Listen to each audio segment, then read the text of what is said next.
This is African American History is American History. Welcome. I'm your host, Harlan Kearsley. This program's goal is to foster understanding, promote discussion, and expand knowledge through stories of historical events, bios of unsung heroes, as well as timely and relevant news stories which, hopefully, will paint a vivid picture of the effects of segregation, discrimination, and bigotry on the lives of both blacks and whites. Comparisons will be made between the many racially fractured periods of American history and what's going on right now. Smallpox is an acute contagious disease caused by one of two closely related strains, variola major and variola minor. Smallpox was one of the most devastating diseases known to humanity. Mortality could reach as high as 50%. It's believed to have existed for at least 3,000 years and caused millions of deaths before it was finally eradicated. Europeans brought smallpox to North America when they first began colonizing. Most Europeans were immune to the disease due to living conditions in overpopulated Europe. However, 20 settlers on the Mayflower were infected, including their only physician, Samuel Fuller. While the European settlers remained mostly unaffected by smallpox, nearby Native Americans were not.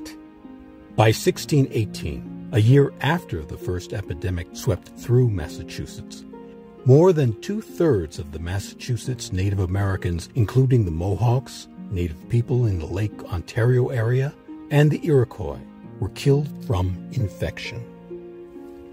The epidemic continued, and by 1633, smallpox infected entire tribes, leaving the people unable to care for each other or even bury their dead. Along with smallpox, the European settlers brought with them diseases to which Native Americans had no immunity, including measles, tuberculosis, cholera, and bubonic plague. In the history of epidemics, perhaps no people suffered more than the indigenous people of New England. The city of Boston, Massachusetts, had been plagued by major smallpox outbreaks in 1690 and 1702. The authorities dealt with the threat primarily by means of quarantine. Incoming ships were quarantined in Boston Harbor, and any smallpox patients in town were held under guard or in what were known as pest houses. In 1721, the city of Boston experienced its worst smallpox epidemic ever. Between April and December of that year, nearly 6,000 Bostonians were infected, and well over 800 died. During a time that saw very little in the way of medical advancements, the city of Boston was saved by an enslaved African man named Onesimus.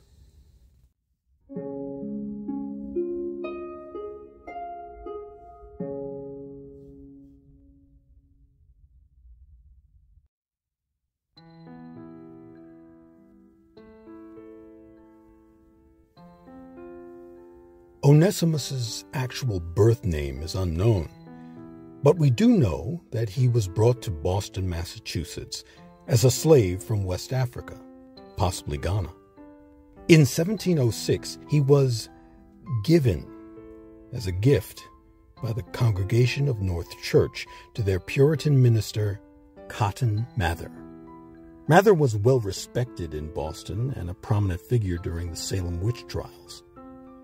It was Cotton Mather who renamed the slave Onesimus, after a 1st century AD slave mentioned in the Bible. The name Onesimus means useful, helpful, or profitable. We don't know whether Onesimus was a new arrival in Boston at the time he was gifted to Cotton Mather in 1706, or if he had been in North America for some time. Cotton Mather did not trust Onesimus at first. In fact, he wrote in his diary about having to watch him carefully due to what he considered his race's, quote, thievish behavior. Mather recorded that he saw Onesimus as, quote, wicked, and yet Mather considered him to be, quote, a pretty intelligent fellow. Perhaps that's what made Mather so suspicious. It fed into the worst fears of a slave master, for an intelligent slave was a dangerous one. Yet, even though he didn't initially trust him, Mather taught Onesimus to read and write.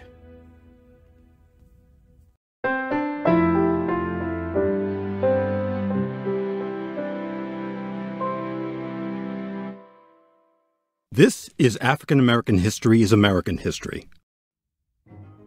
In 1716, as smallpox cases were reaching epidemic proportions, Onesimus explained to Mather how he had been inoculated as a child in Africa.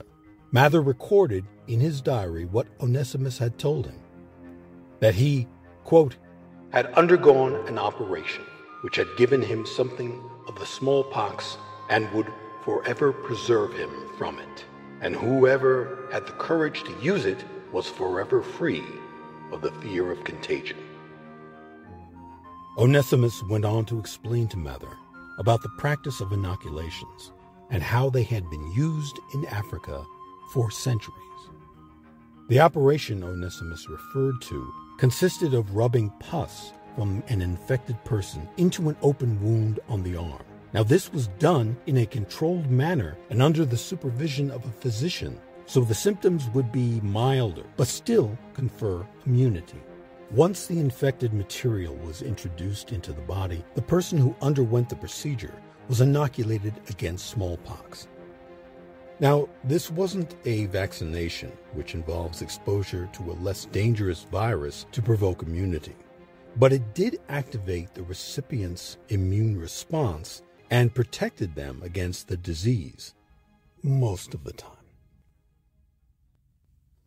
Cotton Mather was fascinated. He verified Onesimus's story with that of other enslaved people and learned that the practice had been used in Turkey and China.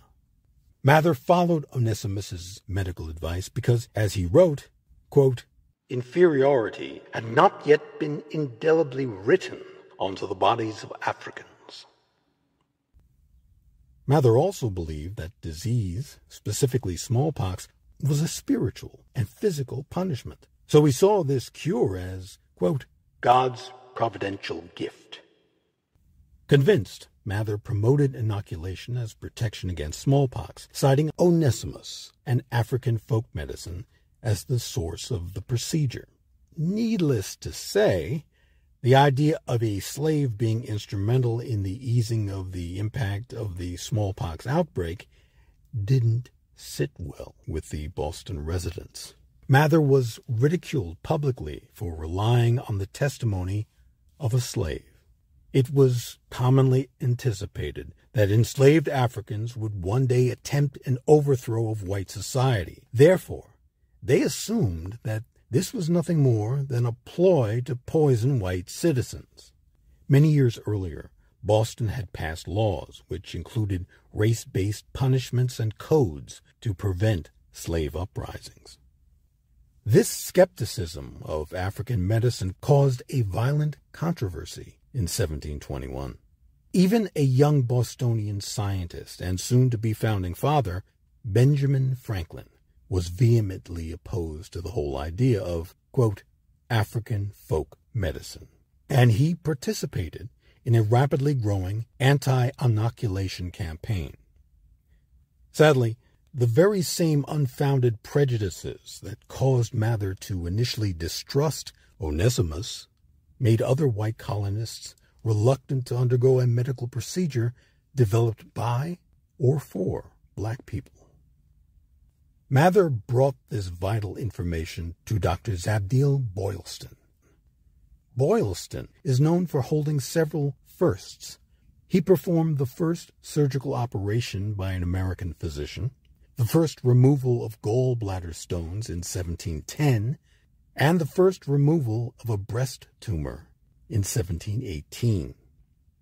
Despite a major reluctance at first, Dr. Boylston tried the Onesimus procedure on his 6-year-old son and 2 slaves. All recovered in about a week. Convinced of the efficacy of inoculations, Dr. Boylston went on to successfully inoculate 240 people, thus becoming the first physician to perform smallpox inoculations in North America. The knowledge Onesimus passed on saved thousands of lives and led to the eventual eradication of smallpox. It also helped set the stage for vaccinations. In 1796, Edward Jenner developed an effective vaccine that used cowpox to provoke smallpox immunity. It worked. Eventually, smallpox vaccinations became mandatory in Massachusetts.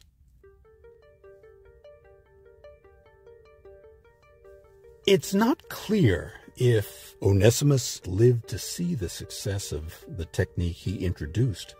Nothing is known of his later life other than that he purchased his freedom from Cotton Mather. Based on Mather's own writings, we know that Onesimus had a family, a livelihood, and ambitions of his own. Mather's diary mentions that Onesimus was married, but he doesn't mention any further details about his wife, and that probably means that she didn't live in the Mather household. We have no way of knowing if Onesimus's wife was also enslaved in another household or if she was a free woman.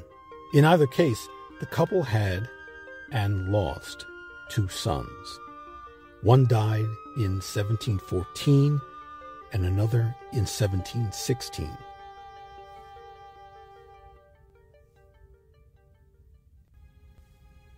In 1980, the World Health Organization declared smallpox eradicated due to the spread of immunization worldwide.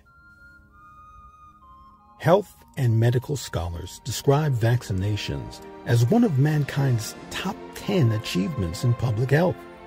Yet, opposition to vaccination has existed as long as vaccination itself. Whether in the 18th century or today, it's no surprise that vaccines, more than all other medical advances, require trust and conversation, and unfortunately, continue to inspire intense resistance.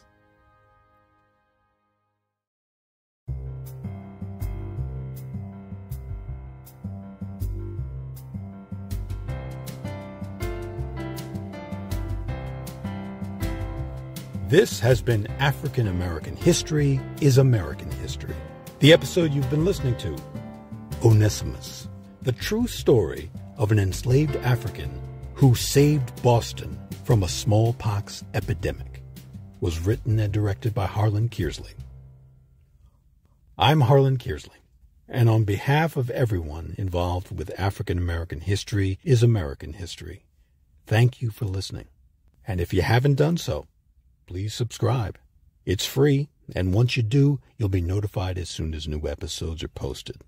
Thanks again, and please, stay safe.